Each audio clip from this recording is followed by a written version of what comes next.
Today is America's Independence 4th of July holiday, and I felt that to be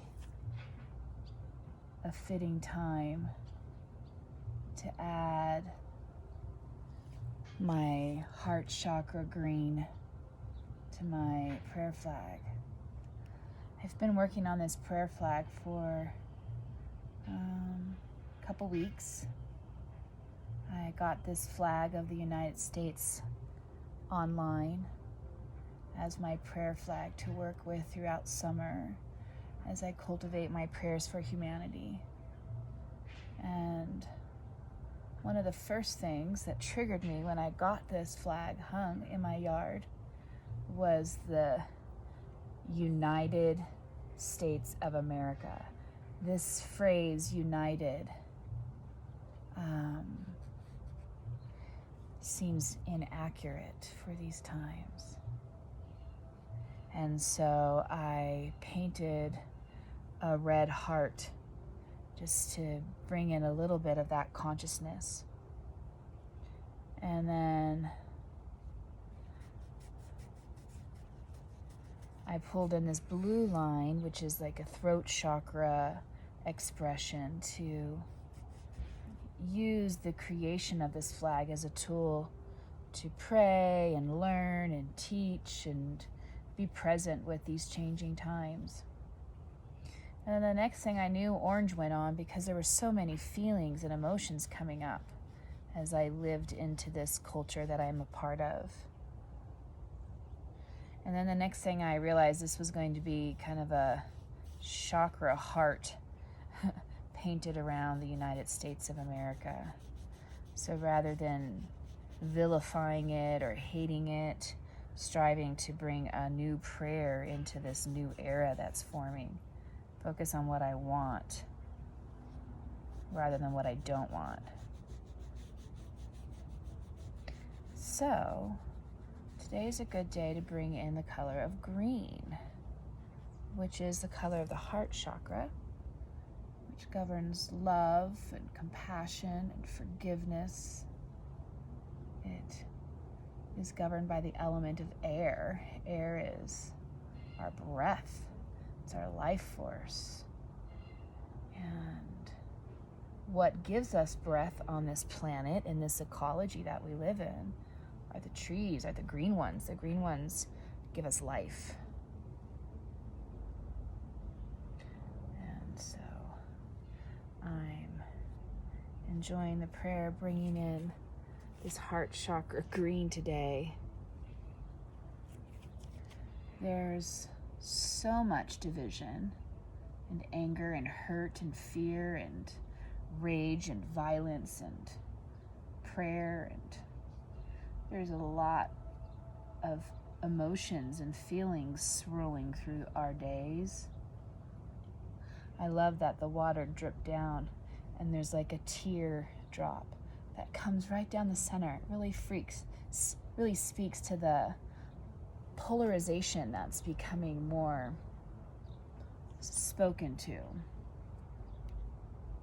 So there's a lot of shadow. There's a lot of heavy, dark energies swirling about. And if we work it right, we can really make fundamental shifts with all this shadow stuff coming up. If we really name it and speak its voice and understand the underlying hurt and angst, if we do that while at the same time bringing in the allies of care and compassion, collaboration, respect, sustainability, we can bring in that level of mature sponsorship to the shadow that's coming up. We can use this as a rites of passage, a medicinal milestone in our evolution of humanity.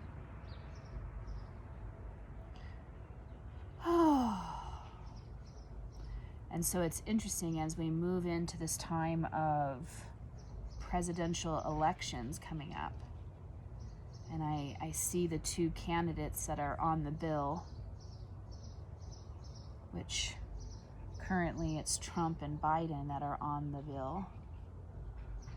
And it saddens me that that is the quality of leadership that we have available to vote on.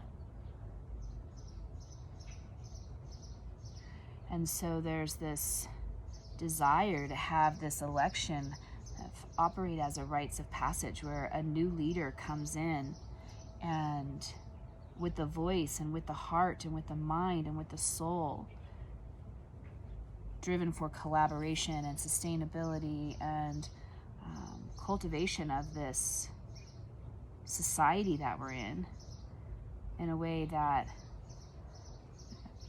honors and respects the human race and also the other than humans that we share this planet with. The earth, the waters, the skies. That would be a lovely kind of shamanic practice for the world to engage with on a global level. Like that's my dream. There'll still be hardship in that model, but there'll be a unification, not only of humans, but also of our participation in the ecology of this planet we live on that sustains us. It gives us life, it gives us food, it gives us shelter, that gives us beauty, it gives us foundation. Yeah.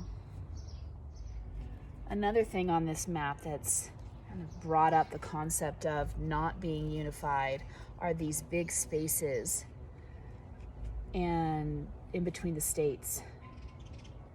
And I would like to soften that edge a bit.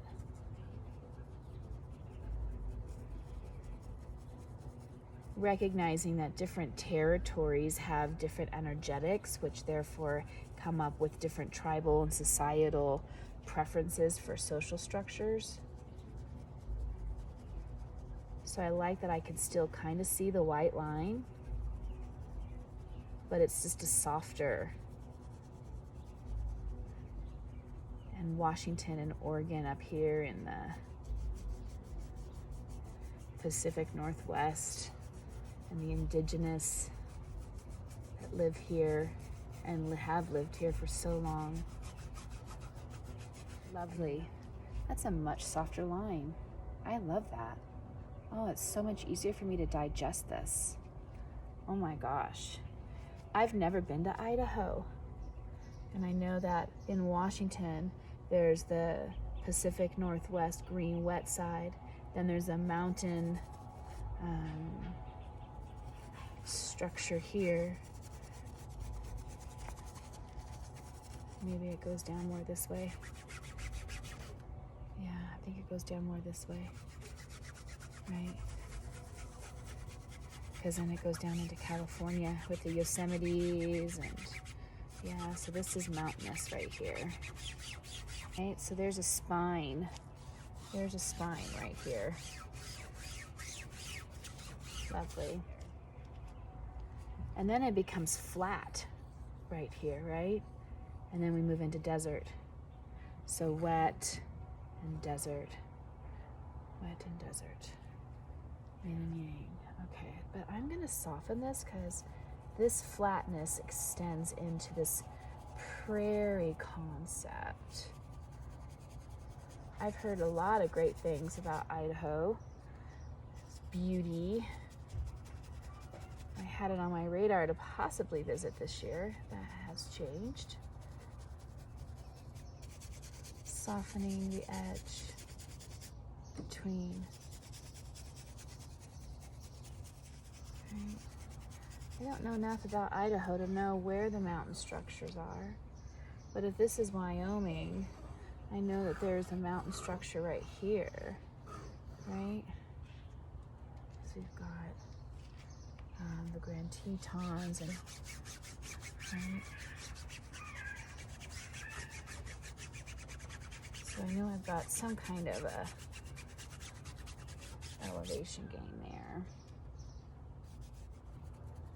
Oh, it feels so good. It feels so good to soften these borders.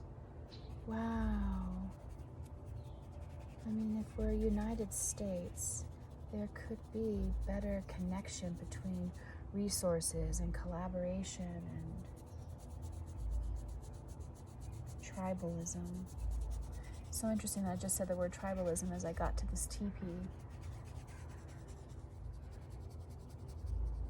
There's a really strong message that I'm hearing right now as I look at kind of the indigenous tribalism and then the massive consumerism, right? Like how this overtakes this. Oh, the state of California. So I lived in California for a very long time. That's where I was born and raised. I love Northern California. There's this mountain range that comes down here, and it does extend up into Oregon. You got Crater Lake that's over here. Oh, that could be Crater Lake. Okay. And then you've got this mountain range that comes down. So up here in the Dakotas, where there's a lot of Native American indigenous dweller reservations up here in this area, and a lot of tie-ins to governmental control, power, angst over the land and the oil that's on it, and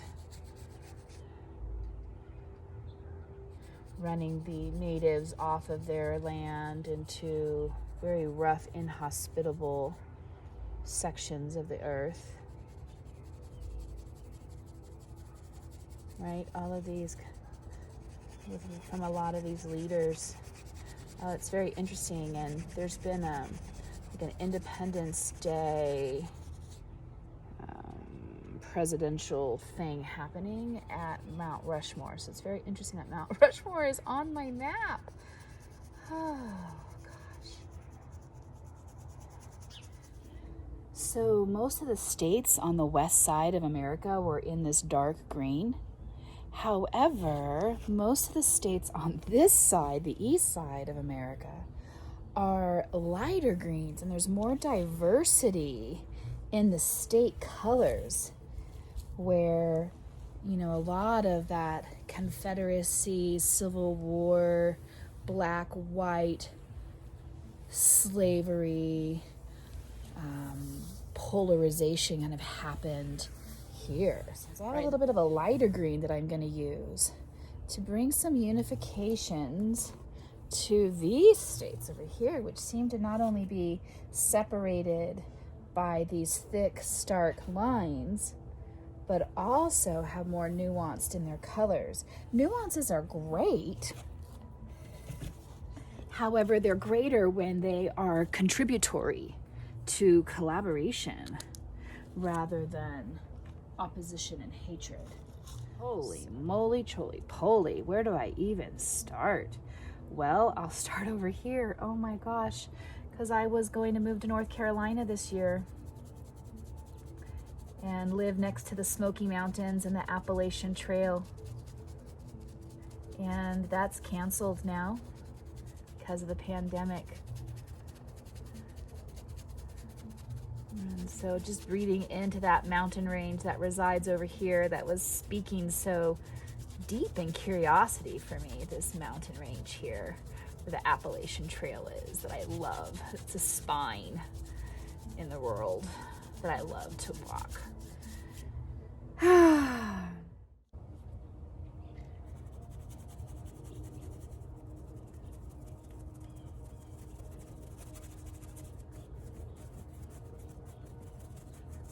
So I'm going to say I'm glad I did not move to the Carolinas. I feel that being stationed where I'm at, in a community that I know, in an ecosystem that I know, I I know where the nature spots are. I know where I can go to speak to soul crisp and clear and quick. And had I moved right before all this happened, I would be so much more alone than what I am now. So, hey, one of the things I've done, when I got this map, all of the states were clearly divided by this stark white line. And so today, in green, which is the color of the heart chakra, love, compassion, forgiveness, care, I've been softening the division between the different states. Since I was really able to kind of just pray into the collective that's brought us here through civil wars and slaveries and oppression and heat and politics and opposition, and how that easily ties into this kind of representation of the capital here on this map, which is kind of where we're going forward with elections. So this has been my prayer map that I've been working on. Almost every day I come out here and add something. And here's where it's at today.